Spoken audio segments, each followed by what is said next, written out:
যে সেখানে সবচেয়ে বেশি শাহাদাত বরণকারী হলো কৃষক এবং শ্রমিক শ্রেণী।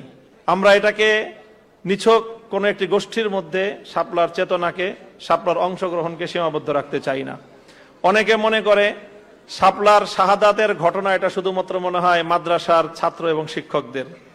আমরা আমাদের এই প্রকাশিত প্রথম স্মারক গ্রন্থে আমরা সেখানে সম্পূর্ণ পরিসংখ্যান দেখিয়েছি যে সেখানে সবচেয়ে বেশি শাহাদাত বরণকারী হলো কৃষক এবং শ্রমিক শ্রেণী, তারপরে হলো মাদ্রাসার আলেম ওলামা ছাত্র সব মিলিয়ে।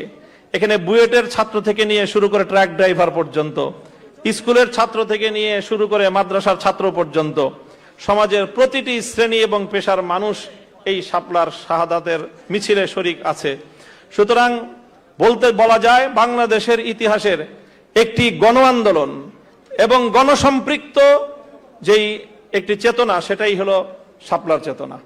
এটা শুধুমাত্র মাদ্রাসার আলেম ওলামাদের সাথে সীমাবদ্ধ কোনো বিষয় নয়।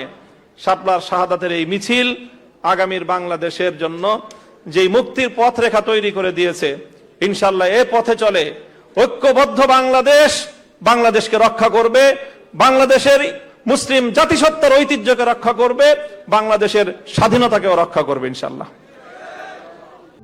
প্রবাসীদের জন্য নির্মাণ হচ্ছে দেশের প্রথম স্মার্ট সিটি, যেখানে থাকছে স্কুল, মসজিদ, হাসপাতাল, সুইমিং পুল, হেলিপ্যাড, পাঠাগার, জিম, সুপারমার্কেট, শিশু পার্ক সহ সকল নাগরিক সুবিধা। মাত্র 30 লাখ টাকা বিনিয়োগে মিলছে আকর্ষণীয় ফ্ল্যাট। প্লাটিনাম ইনভেস্টরদের জন্য ঢাকা বিমানবন্দরে ভিআইপি প্রোটোকল সুবিধা। বিস্তারিত জানতে যোগাযোগ করুন স্ক্রিনে দেয়া হোয়াটসঅ্যাপ অথবা ইমো নাম্বারে।